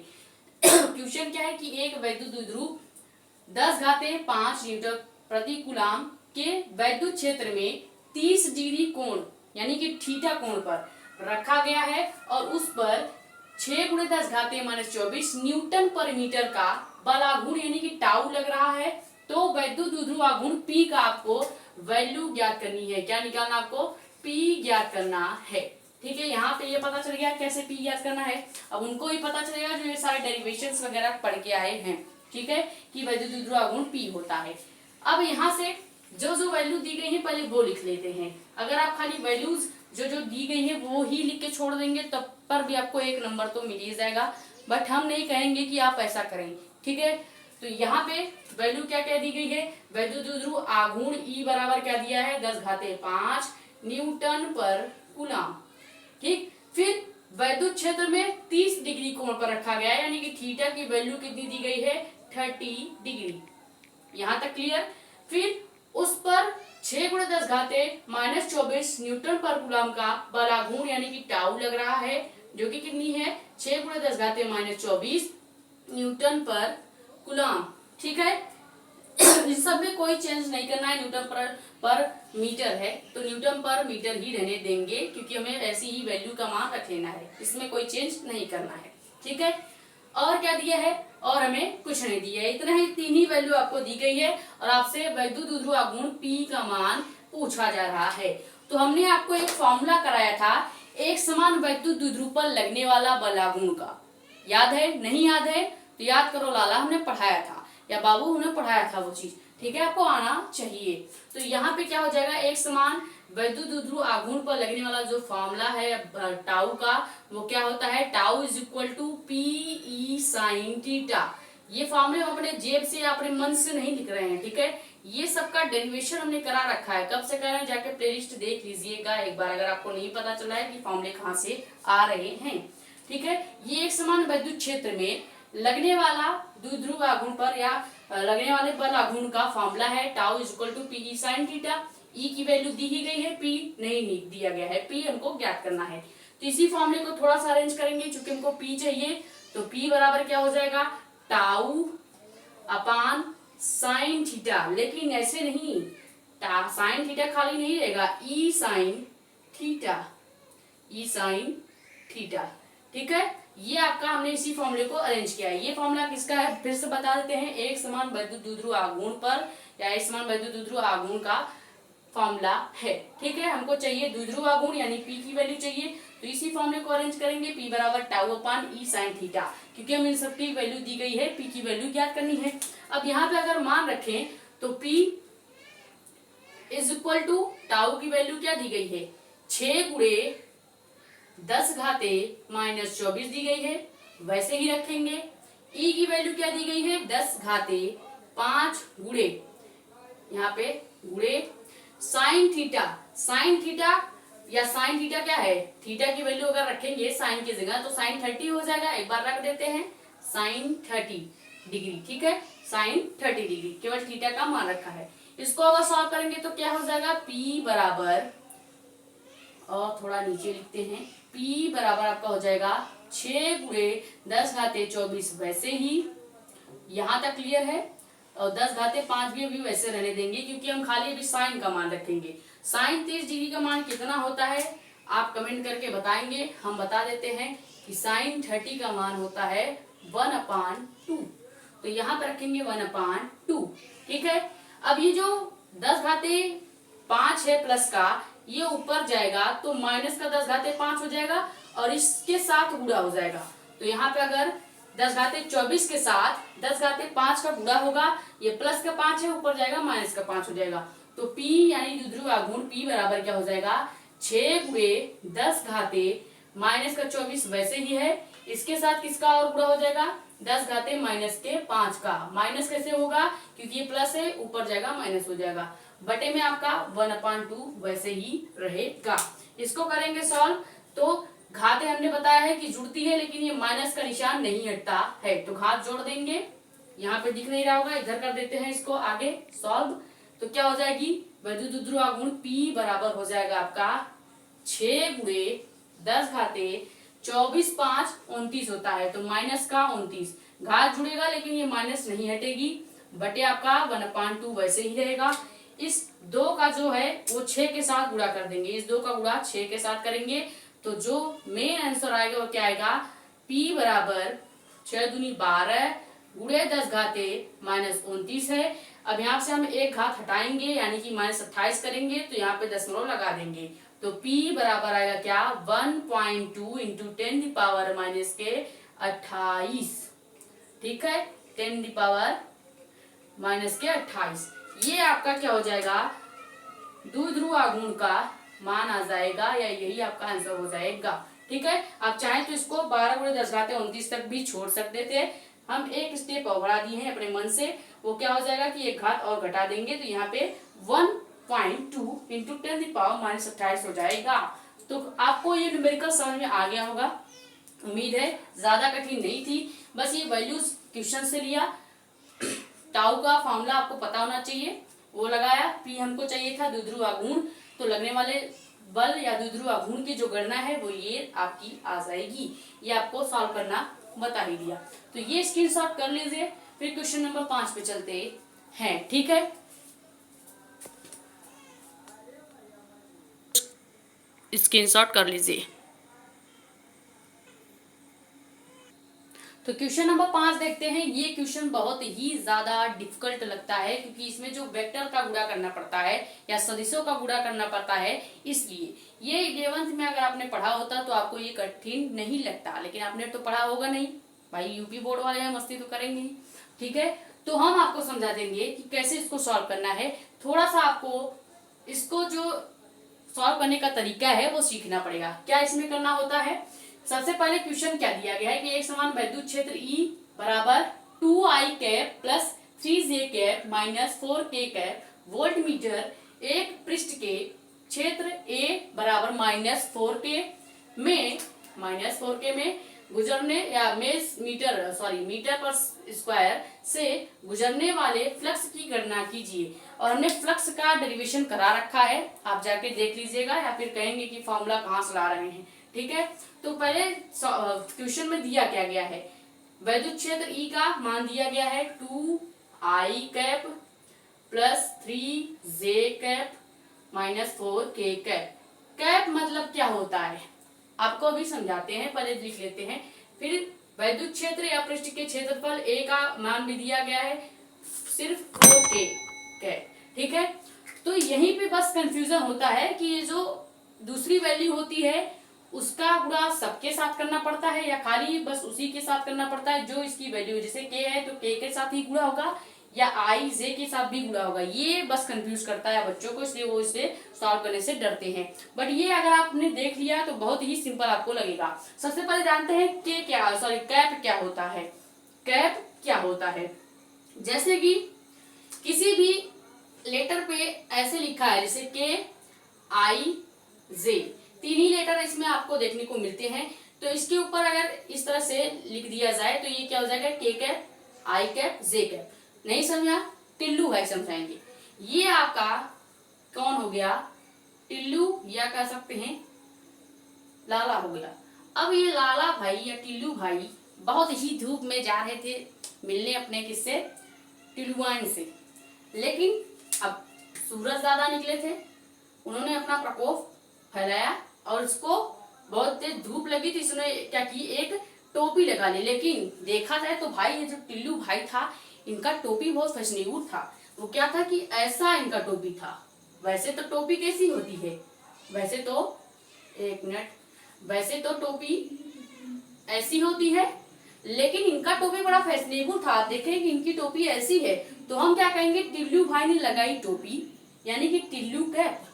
टिल्लू ने लगाई टोपी यानी टिल्लू कैप, इसे क्या पढ़ेंगे टिल्लू कैप। या आप कहीं जा रहे हैं, आपने लगाई टोपी धूप में, तो आपके नाम से उसको कहा जाएगा कि आप कैप, आपका नाम जो भी हो वो कहेंगे आप कैप। यानी कि के इसको लगाए टोपी के कैप, आई इसको लगाए टोपी आई कैप, जे इसको लगाए टोपी जे कैप। आप खड़े हैं, मान लो ये आप हैं, आपको लगाई टोपी आप कैप हो गए। ठीक है, इस तरह से कैप की कहानी आई। अब आपको एक कैप कभी नहीं भूलेगा। ठीक है, ये वैसे मेरी मनगढ़ंत कहानी थी, ठीक है, समझाने के लिए बस। अब इसको सॉल्व करेंगे तो हमें क्या चाहिए, ये तो वैल्यू हमको दी गई है फॉर्मूले में, सॉरी क्वेश्चन में ई की वैल्यू और ए की वैल्यू दी गई है। हमें चाहिए फ्लक्स। फ्लक्स का फॉर्मूला क्या होता है, phi E is equal to, यानी कि वैद्युत फ्लक्स या कर सकते हैं गुजरने वाला फ्लक्स, फाई ई इंटू ए, ये इसका फॉर्मूला होता है। फाई ई बराबर ई इंटू ए, मान रखेंगे फाई ई वैसे ही रहेगा, यानी कि वैद्युत फ्लक्स वैसे ही रहेगा। ई की वैल्यू रखेंगे 2i cap plus 3j cap minus 4k cap. ठीक है, गुणा कर देंगे, गुणा नहीं करना है क्योंकि इसमें ये सदिश का है, तो इस वाला ये वाला गुणा का सिंबल लगाएंगे। ए आपका क्या है -4k। तो अब इस k का गुणा सबके साथ करते हैं। ये मत कहिएगा कि केवल k है तो k के साथ ही गुणा करेंगे, नहीं, इस k का गुणा सबके साथ करेंगे, जैसे आप नॉर्मल मल्टीप्लाई करते हो। तो इस k का गुणा सबके साथ करेंगे, लेकिन इसके पहले आपको समझा दें कि इसकी कुछ वैल्यूज होती हैं। यानी अगर आप कभी भी k कैप का गुणा k कैप से करते हैं, सेम सदिश का गुणा सेम सदिश से करेंगे, तो उसकी वैल्यू क्या होगी, उसकी वैल्यू मानी जाएगी 1। लेकिन अगर आप सेम सदिश का गुणा किसी भी डिफरेंट सदिश यानी k का गुणा j से कर दें या k का गुणा i से कर दें, तो इसकी वैल्यू हो जाएगी 0। ठीक है, ये याद रहेगा, ये हमेशा आपको याद रहेगा, तभी आप सॉल्व कर पाएंगे। तो इसका गुणा करते हैं, 4 का गुणा करेंगे 2 से तो 8 हो जाएगा। Phi E is equal to, गुणा करेंगे 4 दूनी 8, लेकिन ये माइनस का है ये प्लस का है, तो इसका वैल्यू क्या हो जाएगा, प्लस का हो जाएगा। तो 8i कैप इंटू का आपका k कैप। ठीक है, 8i कैप इंटू का k कैप प्लस आपका वैसे ही, फिर 4 से 12 माइनस और प्लस है, तो इधर क्या हो जाएगा आपका माइनस हो जाएगा, क्योंकि ये प्लस है ये माइनस है, गुणा करेंगे तो क्या हो जाएगा माइनस और 12 जे कैप पहले, फिर के कैप, फिर माइनस लगा देते हैं अभी, लेकिन ये माइनस माइनस है तो लास्ट में इस बार क्या हो जाएगा प्लस हो जाएगा। ठीक है, अब यहाँ पे क्या हो जाएगा 4 गुणे 4 16 के कैप हो जाएगा, 16 के कैप इंटू के कैप। अब हमने पहले ही आपको बताया कि जहां पे डिफरेंट सदिश होंगे, जैसे यहाँ पे आई कैप इंटू के कैप है, 2 अलग अलग सदिश है तो इसकी वैल्यू 0 हो जाएगी। यहाँ पे भी 2 अलग अलग सदिश है, इसकी वैल्यू भी 0 हो जाएगी, लेकिन इसकी वैल्यू 1 हो जाएगी। तो यहाँ पे हम चाहे तो डायरेक्ट भी आपको बता सकते थे कि इधर 0 और इधर 1 आ रहा है, लेकिन आपको ऐसे उड़ जाता। तो यहाँ पे क्या हो जाएगा फाई ई बराबर, यानी कि विद्युत फ्लक्स या कह सकते हैं फ्लक्स ई बराबर क्या हो जाएगा आपका 0 प्लस 0। आपके अब इससे मतलब नहीं होना चाहिए कि 8 है 12 है 16 है, इससे मतलब नहीं, खाली वेक्टर डिफरेंट है, पूरा मान 0। ठीक, प्लस आपका क्या हो जाएगा इधर का 1, क्योंकि k और k सेम है, सेम वेक्टर है, सेम वेक्टर का मान 1 होगा और डिफरेंट वेक्टर का मान 0। तो यहाँ से जो वैल्यू आएगी वो क्या आ जाएगी, सॉरी यहाँ पे 16 हो जाएगा, क्योंकि इसकी वैल्यू तो 1 हो गई, 1 लिखा जाएगा नहीं, इसका 16 वैल्यू गिनी जाएगी। बाकी इन सब की वैल्यूज नहीं गिनी जाएंगी क्योंकि पूरा ही मान 0 हो जा रहा है। तो यहाँ पे आपका क्या आ जाएगा आंसर कि phi E is equal to 16 volt metre, क्योंकि फ्लक्स को वोल्ट मीटर में मापा जाता है। उम्मीद है आपको ये क्वेश्चन भी समझ में आ गया होगा, ये न्यूमेरिकल भी ज्यादा हार्ड नहीं था। कैप का जो कहानी था वो हमने आपको समझा ही दिया। ये वैल्यू आपको पता होनी चाहिए, हमेशा याद रहनी चाहिए कि डिफरेंट सदिश का मान 0, सेम सदिश का गुणा करते हैं तो 1 हो जाता है। बाकी कुछ नहीं किया, ये फ्लक्स का फॉर्मूला है, लिख भी दे रहे हैं कि वैद्युत फ्लक्स का ये फॉर्मूला है, फ्लक्स का फॉर्मूला है। ठीक है, तो यहां तक स्क्रीनशॉट कर लीजिए, फिर क्वेश्चन नंबर 6 आपको बताते हैं।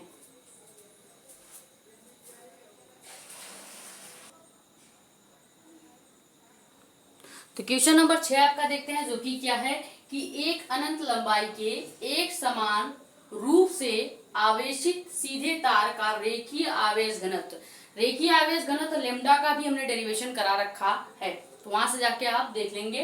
रेखीय आवेश घनत्व को लेमडा से डिनोट करते हैं, जिसकी वैल्यू दी गई है 10 × 10⁻³ कूलाम मीटर या कूलाम पर मीटर है। ठीक, तार से अगर 2 सेंटीमीटर दूरी पर वैद्युत क्षेत्र ज्ञात करना है। इन्होंने क्या कहा कि एक तो रेखीय आवेश या सीधा तार है जिसको हम आवेशित कर रहे हैं, उसकी एक वैल्यू भी दी गई है, रेखीय आवेश घनत्व का वैल्यू भी दिया गया है, यानी कि लेमडा का मान दिया गया है। क्या दिया गया है क्वेश्चन में? सबसे पहले तो रेखीय आवेश घनत्व लेमडा बराबर, इसको पढ़ेंगे लेमडा, लेमडा बराबर हो जाएगा 10 × 10⁻³ ठीक है, कूलाम पर मीटर। ठीक है, इसको कोई चेंज नहीं करना है, ऐसे ही रहेगा। फिर क्या दिया है? दूरी, या कह सकते हैं इसको खींच के कितना लंबा किया जा रहा है, क्या कितना दूरी पर इसको किया जा रहा है, 2 सेंटीमीटर दूरी पर, यानी आर की वैल्यू दे दी गई है 2 सेंटीमीटर। इसको मीटर में चेंज करेंगे तो आर बराबर 2 × 10⁻², यानी कि 2 × 100 आप कह सकते हैं, लेकिन इसको हम 10⁻² में लिखेंगे। बस यही हमको पूरे क्वेश्चन में दिया गया है और कुछ नहीं दिया गया है। अब आप सोचेंगे कि कौन सा फॉर्मूला लगाएं, कैसे लगाएं, ये समझ में नहीं आ रहा होगा, लेकिन यहाँ पे लास्ट में दिया है कि वैद्युत क्षेत्र की तीव्रता ज्ञात करनी है। अब वैद्युत क्षेत्र की तीव्रता का फॉर्मूला कब लगाना है? जब लेमडा हो और आर हो। ये इस सिचुएशन में आपको वैद्युत क्षेत्र का फॉर्मूला लगवाना है या लगाना है। तो वैद्युत क्षेत्र का फॉर्मूला वैसे तो क्या होता है, E बराबर 1/4πε0 आर या Q1 Q2, ये तो तीव्रता का ही फॉर्मूला होता है, Q1 Q2/r²। लेकिन हमें किसके लिए चाहिए? रेखीय आवेश घनत्व और आर के लिए, तो ये फॉर्मूला किस में चेंज हो जाएगा? E बराबर आपका हो जाएगा 1/4πε0 2 λ/r, ये फॉर्मूला बन जाएगा। वैसे फॉर्मूला क्या होता है? बेसिक फॉर्मूला जो होता है वो 1/4πε0 Q1 Q2/r² होता है, लेकिन हमें इसके लिए इस सिचुएशन के लिए फॉर्मूला चाहिए, तो इसको हम बनाएंगे, जो कि क्या हो जाएगा 2 λ/r। अब हम सारी वैल्यू का मान रख देंगे। E हमको निकालना ही है, जो कि क्या है? वैद्युत क्षेत्र की तीव्रता E निकालना है। 1/4πε0 की अभी वैल्यू हमने बताई पहले क्वेश्चन में, क्या होता है? 9 × 10⁻9 होता है। इस बार गलत नहीं करेंगे, अगली बार 6 कर दिए थे। ब्रैकेट में 2 × 10⁻⁻10 × 10⁻³ बटे आर की वैल्यू क्या है? 2 × 10⁻²। ठीक है, आप चाहें तो ब्रैकेट हटा भी सकते हैं। तो यहां तक क्लियर है आपको पहले कि हमने क्या किया? ये आपका फॉर्मूला ही होता है, E बराबर 1/4πε0 2 λ/r। 2 फॉर्मूले का है। लेमडा की वैल्यू हमने क्या रखी है या क्या दिया गया है क्वेश्चन में? 10 × यहाँ पे मार्क भी कर देते हैं 10 × 10⁻³ तो 10 × 10⁻³ ये आपका आर की वैल्यू दी गई है, वो रख दिया। अब इसको करेंगे सॉल्व। ठीक है, तो इसको सॉल्व करते हैं। तो यहाँ पे E जो वैल्यू दी गई है ये आपका पहले वैसे ही रहेगा, E बराबर 9 × 10⁻9 वैसे ही रखेंगे। ठीक, अब इसका गुणा पहले सभी ऊपर के पदों के साथ कर देते हैं, जो कि क्या है 2 × 10 × 10⁻³ ठीक है। अब पूरे के बटे क्या करेंगे? 2 × 10⁻2। ठीक है, यहां तक समझ में आया? कुछ नहीं किया, केवल इस 9 × 10⁻9 का इस पूरे ऊपर वाले राशि के साथ गुणा कर दिया है। अब इसमें कुछ चीजें कटने वाली हैं। क्या कटेगा देखते हैं। यहाँ पे जो आपका 10⁻³ है, इसको पहले हम सॉल्व करेंगे। ठीक है, तो पहले यहां तक आप स्क्रीनशॉट कर लीजिए, फिर इस वैल्यू को हम सॉल्व करते हैं।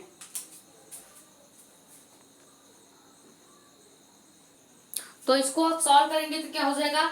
यहाँ पे आप देख रहे हो कि 9 × 10⁻9 है और यहाँ पे 10⁻³ है। यहाँ पे अगर हम इसको 10⁻2 कर दें तो ये पूरी वैल्यू इस वैल्यू से कैंसिल हो जाएगी, यानी यहाँ पे जो एक घात है उसको हम यहाँ पे 10⁻9 के साथ जोड़ देंगे, तो क्या हो जाएगा? E बराबर 9 × 10⁻9 की जगह 10⁻10 हो जाएगा, गुणे 2 × 10⁻2। नीचे भी आपका क्या है? 2 × 10⁻2 ही है। ठीक है, 2 गुणे 10 घाते 2 ही है, तो यहाँ से 2 गुणे 10 घाते 2 से 2 गुणे 10 घाते 2 कैंसिल हो जाएगा। ठीक है, यहाँ तक क्लियर होना चाहिए। ठीक, तो जब 2 गुणे 10 घाते 2 से कैंसिल हो जाएगा, वैसे तो अभी यहाँ पे एक 10 बच रहा है, एक 10 की घात ये है, तो यहाँ पे भी एक 10 बच रहा है, ये कैंसिल नहीं हुआ है। ठीक है, ये कैंसिल आप मत कर दीजिएगा, ये कैंसिल नहीं हुआ है। खाली क्या कैंसिल हुआ है, 2 से 2 कैंसिल हुआ है, और इस 10 के घात 2 से 10 के घात 2 कैंसिल हुआ है, यानी 2 कैंसिल, खाली आपका 10 अभी बच रहा है और इधर आपका 10 है। इस 10 से इस 10 को घटाएंगे तो ये फिर से क्या हो जाएगा, 9 गुणे, अब देखिए कैसे समझना है, पहले समझते हैं।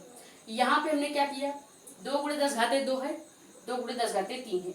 पहले तो इस वाले घात को इधर लाके जोड़ देंगे, तो ये क्या हो जाएगा, 10 घाते 10 हो जाएगा, और ये जो वैल्यू है 10 घाते 2 इस 10 घाते 2 के बराबर हो जाएगी। 10 घाते 2 से 10 घाते 2 काट दिया, 2 से 2 काट दिया, ये 10 आपकी कटी नहीं है, वैसे ही अभी बची हुई है। ठीक है, हमने बताया है कि कोई एक अगर वैल्यू बच जाती है तो उसको हम इस वाले घात के साथ घटा सकते हैं, तो घात घटाएंगे तो ई की वैल्यू क्या आ जाएगी, वैल्यू छेद की तीव्रता ई 9 गुणे 10 घाते 10 है, माइनस कर देंगे एक 10, तो क्या हो जाएगा, एक 10 जब घटाएंगे, या मान लीजिए एक घटा दिया, एक 10 का मतलब क्या है, एक घटा रहे हैं, तो क्या हो जाएगा आपका ई बराबर 9 गुणे 10 घाते 9, यही आपका आंसर हो जाएगा न्यूटन प्रति कूलाम में। ठीक है, उम्मीद है यह भी आपको समझ में आ गया होगा कि कैसे सॉल्व करना है या कैसे सॉल्व हुआ है। ठीक है, तो यहाँ तक आप स्क्रीनशॉट कर लीजिए, फिर आपको क्वेश्चन नंबर 7 बता देते हैं।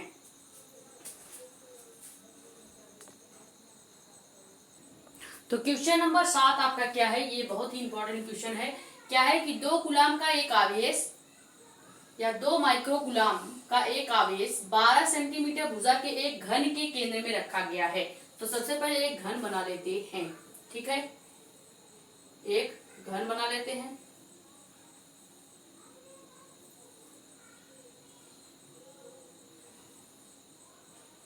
ये कोई आपका क्या हो गया, एक घन हो गया। कह रहा है कि 12 सेंटीमीटर की इसकी सभी भुजाएं हैं। ठीक है, तो 12 सेंटीमीटर की मान लीजिए ये भुजा हो गई, 12 सेंटीमीटर की ये भुजा हो गई, 12 सेंटीमीटर की ये भुजा, फिर ये भी आपकी 12, सभी भुजाएं क्या है, 12 सेंटीमीटर की। तो 2 माइक्रो कूलाम का आवेश जो रखा गया है वो इस घन के केंद्र में रखा गया है, यानी इस घन के केंद्र से अगर देखा जाए, इस घन के केंद्र में क्या रखा गया है, 2 माइक्रो कूलाम का आवेश रखा गया है। और हम जानते हैं कि माइक्रो कूलाम को कूलाम में चेंज करेंगे तभी सॉल्व करेंगे, तो 2 गुणे 10 घाते -6 का गुणा कर देंगे।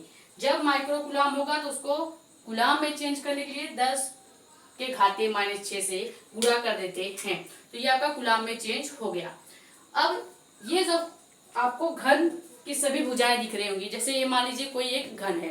अब इस घन का एक भुजा 12 सेंटीमीटर, दूसरा भुजा भी 12 सेंटीमीटर, सभी भुजाएं क्या है 12 सेंटीमीटर।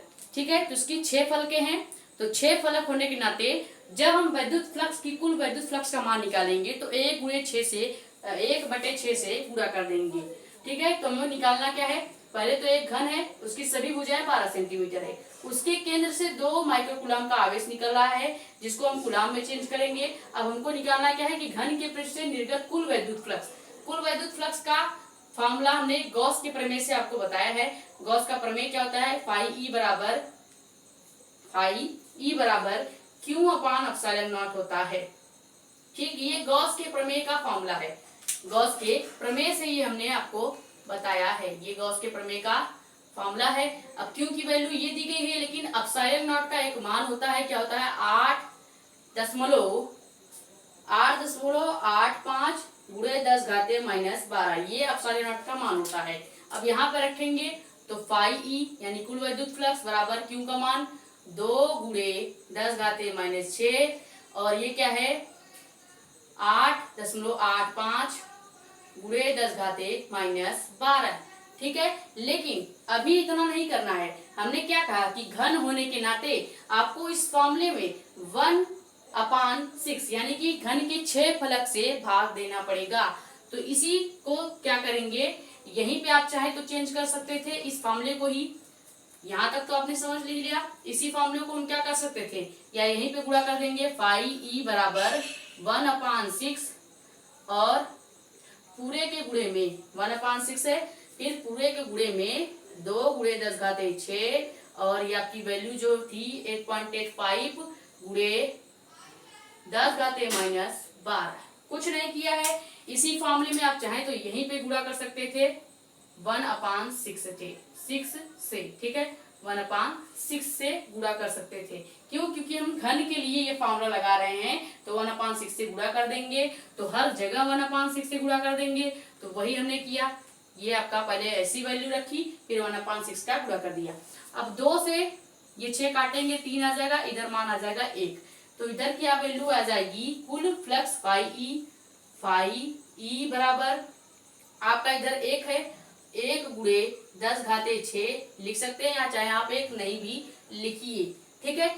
इधर क्या हो जाएगा, 3 गुणे 8.85 गुणे 10 घाते -12, ठीक है। अब -12 तक आपको आ गया। इसको ऊपर ले जाएंगे तो ये क्या हो जाएगा, इस घात से जुड़ जाएगा, फिर आप इसको सॉल्व कर लेंगे। तो कुल फ्लक्स की वैल्यू जो मान है या वैल्यू है वो आप खुद कैलकुलेट करेंगे। ये आपके लिए क्या है, होमवर्क है। आप कमेंट करेंगे कि कुल फ्लक्स क्या इसका आएगा, ठीक है। वैसे हम कर सकते हैं, लेकिन आप इसे खुद करेंगे। तो यहाँ तक आप समझ गए होंगे कि कैसे इसको ज्ञात करना था या क्या इसमें फॉर्मूले लगाने थे। ये स्क्रीनशॉट कर लीजिए। क्वेश्चन नंबर आखिरी आपको बताते हैं, वो बहुत ही लंबा क्वेश्चन है, इसलिए इसको लास्ट में बता रहे हैं।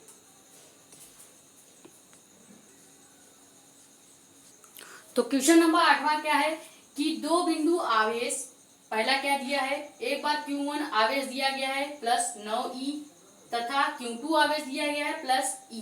तो पहली बार हम क्या लेंगे, जब कूलॉम का फॉर्मूला लगाएंगे, क्योंकि 2 आवेश है तो कूलॉम का ही फॉर्मूला लगेगा। पहली बार Q1 की जगह लेंगे 9e, यहाँ पे है 9e, ठीक है, 9e। फिर क्या लेंगे, Q लेंगे, यानी पहली बार हम क्या मानेंगे, Q1 ये मानेंगे, फिर Q2 ये मानेंगे, फिर दूसरी बार Q1 ये मान लेंगे, लेकिन Q2 आपका यही मानेंगे। तो हमें क्या दिया है कि 2 आवेश दिए हैं, दूसरे में से 12 सेंटीमीटर, या दोनों आवेशों को क्या किया गया है, 12 सेंटीमीटर दूरी पर रखा गया है।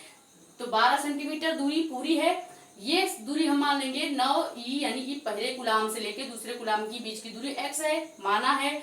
दूसरी दूरी हमको ज्ञात करनी है, तो हम क्या करते थे कि पूरी दूरी में से आधी दूरी घटाते थे, यानी 12 - x कर देंगे तो हमारी ये वाली दूरी भी आ जाएगी। ये डायग्राम आपको क्लियर होगा। यानी जब हम कूलॉम का नियम लगाएंगे तो हमको 2 आवेश दिए गए हैं, एक बार आवेश मानेंगे 9e, दूसरी बार Q। फिर दूसरी बार जब यही कूलॉम का नियम वाला फॉर्मूला लगाएंगे तो एक और आवेश दिया गया है E, और दूसरा आवेश क्या है आपका Q ही रहेगा। लगा के बता देते हैं कूलॉम का नियम क्या होता है, F बराबर 1/4πε0 होता है, बराबर Q1 × Q2/r² होता है। ये फॉर्मूला है, ठीक है। इसी फॉर्मूले में मान रखते हैं। पहली बार क्या ले लेंगे, Q1 का मान F बराबर 1/4πε0, वैसे ही Q1 का मान हो जाएगा पहले 9, ठीक है, 9e। फिर Q2 का मान क्या हो जाएगा, Q r² आपका क्या होगा, 12 सेंटीमीटर है, लेकिन हमें पहले केस के लिए चाहिए, इतने के लिए चाहिए, क्योंकि बीच में एक आवेश और पड़ रहा है, एक Q2 का मान पड़ रहा है। यानी पहले हमें x की वैल्यू के लिए चाहिए r क्या है, पहले हम आधी दूरी के लिए निकालेंगे, फिर इस आधी दूरी के लिए निकालेंगे। यानी पहले हम x लेंगे, यानी r² की जगह पहले x² करेंगे, फिर जब हम दूसरा निकालेंगे तो हम क्या कर देंगे, 12 - x² करेंगे। ऐसा हमने क्यों किया है, क्योंकि जो दूरी है 12 सेंटीमीटर है, और हमें कहा क्या है कि पूरी दूरी में से बीच में जो एक आवेश रखा गया है उसको किस जगह रखा जाए कि वो संतुलन हो या संतुलित हो जाए। इसीलिए हमको 2 बार r की मान या r का वैल्यू रखना पड़ रहा है, ठीक है। तो इसीलिए हम ये फॉर्मूला 2 बार अप्रोच कर रहे हैं, क्योंकि 2 आवेश दिए गए हैं और 2 r की वैल्यूज दिए गई है, ठीक है। तो यहाँ तक सेम है। r की जगह पहली बार आप ले लेंगे क्या, x का स्क्वायर, ठीक है। पहली बार आप क्या ले लेंगे, x का स्क्वायर। 1 मिनट,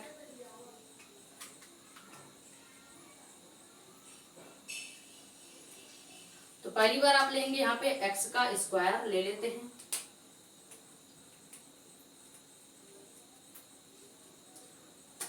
पे हो जाएगा क्या, x का स्क्वायर। ये हो गया आपका इक्वेशन नंबर फर्स्ट या f का मान।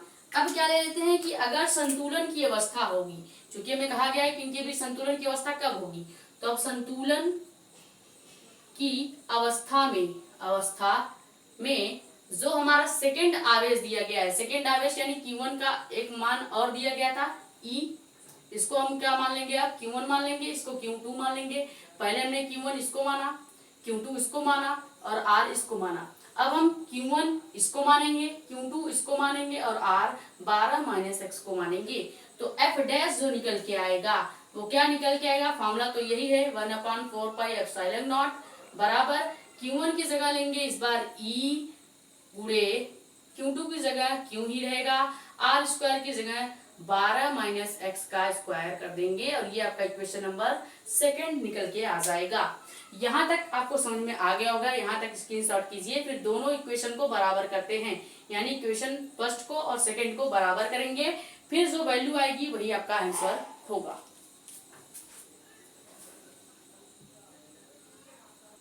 तो 1 मिनट अभी स्क्रीनशॉट मत कीजिएगा, ये आपका गलत हो रहा था। संतुलन की स्थिति अभी हमको नहीं लगानी है। यहाँ पे जो आपका ये फॉर्मूला आया है, जो तो हमने सेकंड समीकरण निकाला, यहाँ तक तो सही है।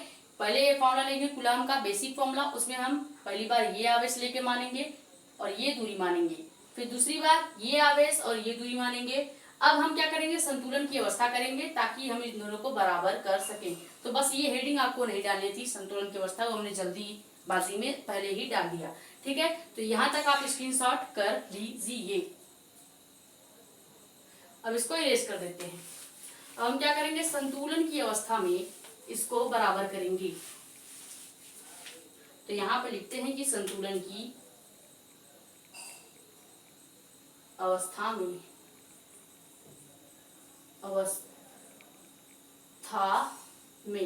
संतुलन की अवस्था में क्या करेंगे, f बराबर f डैश कर देंगे। f का मान क्या था, f का मान आपका था f बराबर आपका क्या था 1/4 पाई एप्सिलॉन नॉट। Q1 की वैल्यू पहले क्या थी 9e गुणे Q/x, ठीक है, गुणे Q/x थी। यहाँ तक हो गया, इसका स्क्वायर था। ठीक है, बराबर में क्या कर देंगे f डैश, यानी कि 1/4 pi epsilon not. f dash की वैल्यू इस बार क्या हो जाएगी, Q1 का मान हो जाएगा आपका e गुणे Q/x स्क्वायर की जगह 12 माइनस एक्स का स्क्वायर था। ठीक है, इसीलिए हमने दो बार इसको लगाया था, क्योंकि दो हमने मान लिए थे और दो आर का वैल्यू था। इसी को सॉल्व कर लीजिए, आपका ये इक्वेशन सॉल्व हो जाएगा। तो 1/4 पाई एप्सिलॉन नॉट से 1/4 पाई एप्सिलॉन नॉट कट जाएगा, क्योंकि बराबर के इधर है। ई से ई भी कट जाएगा, क्यू से क्यू भी कट जाएगा। बचेगा खाली आपका क्या, एक्स स्क्वायर 9 और ये आपकी वैल्यू बच रही है। तो बचा है क्या, इधर आपका बराबर के इधर बचेगा 9/x स्क्वायर और बराबर के इधर आपका क्या बच रहा है, वो बचेगा 1/12 माइनस एक्स का स्क्वायर। ठीक है, इसी को आप करेंगे सॉल्व। यहां तक आपको क्लियर होगा। f बराबर f डैश करेंगे, क्योंकि हमको संतुलन की अवस्था चाहिए। ये f का वैल्यू है, ये f डैश का वैल्यू है, जो कटेगा वो काट देंगे। अब इसको सॉल्व करेंगे। तो यहाँ से 9/x स्क्वायर है, 9/x स्क्वायर को हम क्या लिख सकते हैं, 3/x और पूरे का स्क्वायर कर सकते हैं। इस 9/x स्क्वायर को हम लिख सकते हैं 3/x और पूरे का स्क्वायर बराबर आपका क्या हो जाएगा 1/12 माइनस एक्स और इसका भी पूरे का स्क्वायर, क्योंकि हम ये स्क्वायर जो हाफ में स्क्वायर था, अब हम पूरे का स्क्वायर लगा रहे हैं, इसलिए इसका वैल्यू 3/x और पूरे का स्क्वायर कर दिए हैं। ठीक है, अब इधर स्क्वायर से स्क्वायर भी कट जाएगा।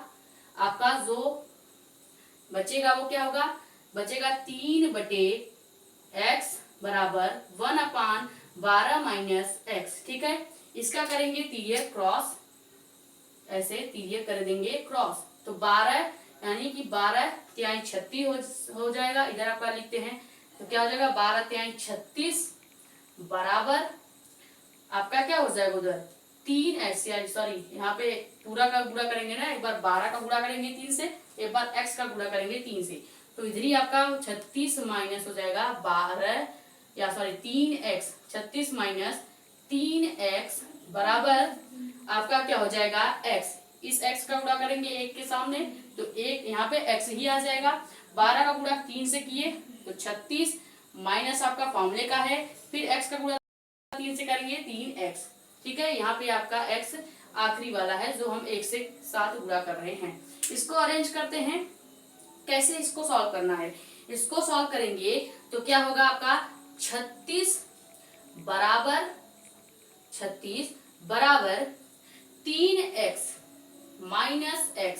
ठीक है, क्योंकि हम x का जो वैल्यू है या मान है उसको x के साथ ही घटा सकते हैं, इसके साथ तो घटाएंगे नहीं। तो 36 को हमने बराबर के उधर कर लिया, बाकी 3x और x को इधर, देखिए x को लाएंगे इधर इसके पास, 36 को बराबर के उधर ले जाएंगे। ठीक है, अब इसको सॉल्व कर लेंगे तो आएगा क्या 36 बराबर 2x। ठीक, x बराबर आएगा क्या 36/2। तो यहाँ पे काट देंगे, कुछ गलत तो नहीं हो रहा है, देख ले एक बार। यहाँ पे 2, हाँ घटाएंगे 2 आएगा, बिल्कुल सही है। यहाँ पे हमें लगता है कुछ तो गलत हो रहा है, यहाँ पे ये माइनस ना होके प्लस होगा, तभी तो कहें कुछ तो गलत हो रहा है। यहाँ पे प्लस होगा तो ये 2x न होकर क्या हो जाएगा 4x हो जाएगा। ठीक है, 4x होने के नाते इधर नीचे क्या हो जाएगी वैल्यू 4 हो जाएगी। अब इसको जब कैंसिल आउट करेंगे तो 4 तिहाई कितना होता है, या 4 नवाई क्या होगा 36 हो जाएगा। तो x की जो वैल्यू आएगी वो क्या आ जाएगी, x बराबर 9 सेंटीमीटर। समझ में आया कैसे आया है? इसको एक बार फिर से समझा देते हैं कि कैसे हमने कैलकुलेट किया है, थोड़ा सा आप कंफ्यूज हो गए होंगे। हमें संतुलन की अवस्था में f को f डैश के साथ बराबर करना था, तो f का वैल्यू ये है और f डैश का ये है। इसमें कुछ चीजें कट रही थी, 9e में से आप e काट रहे थे, इधर बराबर के इधर भी e है, q भी है, तो q से q कट गया, e से e कट गया, 1/4πε0 1/4πε0 से कट जाएगा। बचेगा क्या, खाली 9/x² इधर बचेगा और इधर आपका बचेगा 1/12 - x²। ठीक है, इधर क्या हो जाएगा आपका 3 क्यों करेंगे, क्योंकि ये आधे का स्क्वायर है, केवल x का स्क्वायर है। जब पूरा का स्क्वायर करेंगे तो आप इसे 3/x² लिख सकते हैं बराबर, क्योंकि देखिए अगर आप इसको सॉल्व भी करते हैं तो क्या हो जाएगा 3 त्रिका 9 बटे आपका x², वही आपकी वैल्यू आ जाएगी। तो इसको लिखने का तरीका बस अलग है और बाकी वही चीजें आपकी हैं। स्क्वायर से स्क्वायर कट जाएगा, तीजे गुणा करेंगे तो क्या आ जाएगा 36 माइनस 3x बराबर x। इसको सॉल्व करेंगे तो 36 को इधर लाएंगे, क्योंकि हमें x से x को घटाना है, घटा देंगे तो सॉरी जोड़ना है, तो जोड़ेंगे क्या होगा 4x हो जाएगा और x बराबर 36/4 और 4 9 36, तो x बराबर 9 सेंटीमीटर। ये सवाल सबसे बड़ा था और शायद थोड़ा आपको हार्ड भी लगा हो, लेकिन ये बहुत ही इम्पोर्टेंट क्वेश्चन है। तो उम्मीद है आपको ये सारे लेक्चर समझ में आ रहे होंगे, या ये जो 8 न्यूमेरिकल्स आज हमने इस वीडियो में कराए होंगे वो आपको समझ में आ गए होंगे। जो क्वेश्चन नहीं समझ में आया है या जो डाउट है आप पूछ सकते हैं इसी यूट्यूब चैनल पर या टेलीग्राम चैनल पर, जो कि क्या है जानकारी नीट की। अगर आप वीडियोस पे नए हैं तो वीडियो को लाइक करके चैनल को सब्सक्राइब कर लीजिए, ताकि और भी ऐसे जो चैप्टर वाइज न्यूमेरिकल आने वाले हैं आपको मिलते रहे। ज़्यादा से ज़्यादा वीडियो को कर देंगे शेयर, और ताकि और भी लोग जुड़ जाएं। मिलते हैं ऐसे किसी मजेदार टॉपिक के साथ। तो यहाँ पे आप स्क्रीनशॉट कर लीजिए। Thank you.